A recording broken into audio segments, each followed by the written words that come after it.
Halo, halo. Selamat datang di Cerita Untuk Kamu. Tempat di mana setiap kisah memiliki makna dan setiap pengalaman menyimpan pelajaran. Entah kamu sekarang lagi bahagia, sedih, lelah, atau mungkin lagi kehilangan arah. Semoga cerita hari ini bisa menemani perjalanan kamu. Karena siapa tahu cerita ini emang ditakdirin untuk kamu. Jadi gak usah lama-lama, yuk langsung aja kita masuk ke ceritanya ya. Jadi cerita hari ini berjudul Pesan Terakhir dari Ibu. Cerita ini dimulai dengan seorang pemuda bernama Arga. Di usianya yang ke-26 tahun, dia berhasil mendapatkan pekerjaan yang selama ini dia impi-impikan. Gajinya besar, karirnya terus naik, dan perlahan-lahan hidupnya mulai berubah menjadi lebih baik. Ya, setidaknya itulah yang dia pikirkan. Tapi sebetulnya, tanpa dia sadar, ada loh satu hal yang perlahan mulai hilang dari hidupnya, yaitu waktu untuk keluarga, terutama ibunya. Setiap pagi sebelum berangkat, ibunya selalu kirimin dia pesan. Jangan lupa sarapan ya nak, hati-hati di jalan. Semoga hari ini pekerjaan kamu semuanya lancar. Ya, pesan-pesan singkat dan sederhana seperti itu. Tapi juga merupakan pesan yang seringkali hanya dibaca tanpa dibalas oleh Arga. Sebetulnya bukan karena dia gak sayang sama ibunya, tapi dia hanya merasa kalau ibunya akan selalu ada dan dia bakal selalu punya waktu untuk membalasnya nanti. Teman-teman, pernah gak sih kalian tuh melakukan hal yang sama seperti Arga? Membaca pesan dari orang tua dan berkata dalam hati kalian, oh nanti aja deh balesnya. Lagi tanggung nih, lagi main game, 1 game lagi deh. Atau, aduh bentar lagi ya aku lagi sibuk, ntar aku bales. Padahal belum tentu kalian ingat untuk balesnya, dan sebetulnya yang paling penting, belum tentu juga loh nanti yang kalian nantikan itu benar-benar datang. Hari demi hari berlalu, kesibukan kerja membuat Arga semakin jarang menghubungi rumah. Kadang seminggu, kadang 2 minggu, bahkan pernah hampir 1 bulan tanpa telepon. Ya, meskipun begitu, ibunya gak pernah marah sama sekali. Gak pernah mengeluh, dan dia tetap mengirim pesan setiap hari untuk menanyakan kabar anak yang sangat-sangat dia banggakan. Sampai suatu malam, sekitar mungkin pukul 11 malam, Arga sedang berkumpul bersama teman-teman kantornya. Mereka tertawa, bercerita, ya sambil menikmati akhir pekan setelah bekerja keras selama seminggu. Namun tiba-tiba, di tengah keseruan itu, ponselnya bergetar. Di layar tertulis satu nama, yaitu Ibu. Arga melihat layar ponselnya beberapa detik, lalu memutuskan untuk menekan tombol matikan. Oh, besok aja deh aku telepon lagi. Begitu pikirnya. Tapi beberapa menit kemudian, ada sebuah pesan masuk. Kalau sempat telepon ibu ya nak, ibu kangen. Begitulah isi pesannya. Dia membaca pesan itu, lalu kemudian memasukkan kembali ponselnya ke saku. Dia nggak tahu kalau itulah pesan terakhir yang akan dia terima dari ibunya. Untuk kalian yang sedang mendengarkan cerita ini, coba bayangin deh sejenak, gimana kalau misalnya pesan terakhir dari orang yang paling kalian sayangin justru menjadi pesan yang gak pernah sempat kamu bales.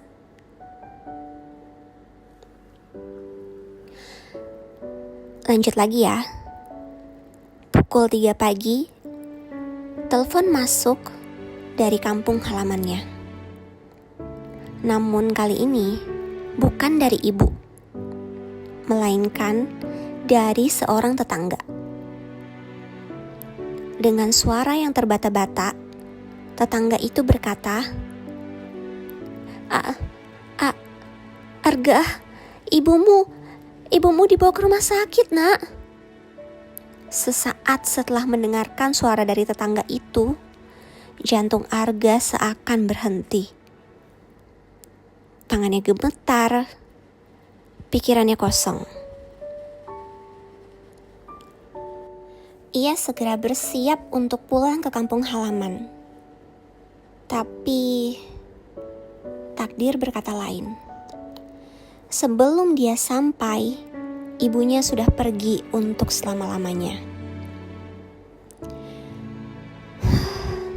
Di ruang duka, Arga hanya bisa duduk diam, menatap wajah ibunya untuk terakhir kali. Wajah yang selama ini selalu menunggunya untuk pulang. Wajah yang selalu mendoakannya tanpa dia tahu. Wajah yang gak pernah lelah untuk mencintainya.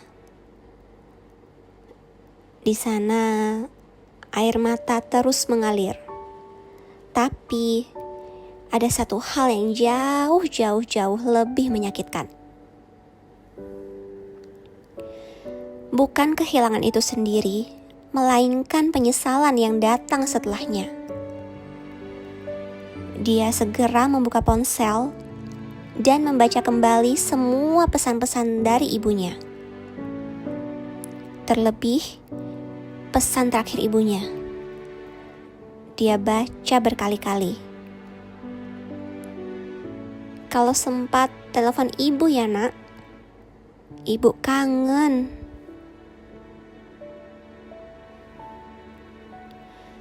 Seketika, dadanya terasa sesak.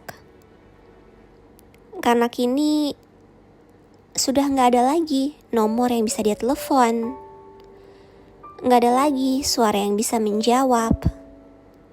Dan gak ada lagi kesempatan untuk bilang, "Maaf ya, Bu. Arga terlalu sibuk."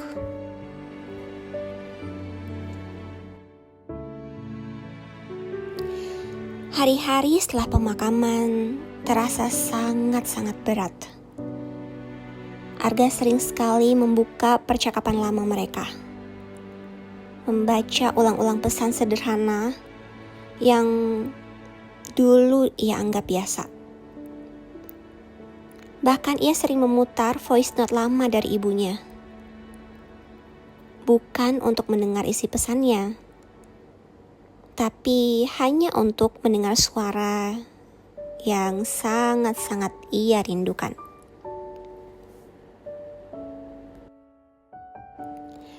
Teman-teman, kalau orang tua kalian masih ada sampai hari ini, bersyukurlah. Karena ada banyak sekali orang-orang di luar sana yang rela menukar apapun hanya untuk bisa mendengar suara ibunya sekali lagi. Beberapa bulan kemudian, Arga mulai memahami sesuatu. Selama ini dia kerja keras demi membahagiakan ibunya.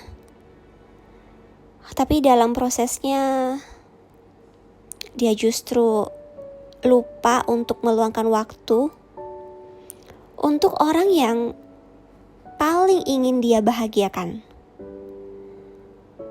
Sejak saat itu, hidupnya berubah, tidak sama lagi. Ia mulai lebih sering untuk menghubungi ayahnya, lebih sering untuk mengunjungi keluarganya, dan lebih menghargai setiap momen yang dia miliki bersama dengan orang-orang yang dicintainya. Karena dia sadar, uang bisa dicari kembali, karir juga bisa dibangun kembali, tetapi waktu tidak akan pernah kembali. Jika boleh, aku berpesan untuk kamu yang mendengarkan ini. Jika aja hari ini orang tuamu masih ada, cobalah untuk hubungin mereka. Gak perlu lama dan gak perlu percakapan yang sempurna. Cukup tanyakan kabarnya. Apakah sudah makan? Apa yang mereka lakukan hari ini? Dan dengarkan ceritanya. Cukup luangkan beberapa menit dari waktumu. Karena sebetulnya bagi mereka, perhatian kecil dari anaknya bisa menjadi kebahagiaan yang sangat besar. Jangan lagi menunggu nanti, karena kita gak pernah tahu mana pelukan terakhir, mana percakapan terakhir, dan mana kesempatan terakhir. Terima kasih sudah mendengarkan cerita untuk kamu. Kalau cerita ini menyentuh hatimu, jangan lupa untuk bagikan kepada orang-orang yang kamu sayangi. Dan juga kalau boleh, tuliskan di kolom komentar kapan terakhir kali kamu menghubungi orang tuamu. Karena ya terkadang menurut aku, satu cerita bisa mengubah cara kita memandang hidup. So, ya, itulah cerita hari ini. Sampai jumpa di cerita selanjutnya. Bye-bye.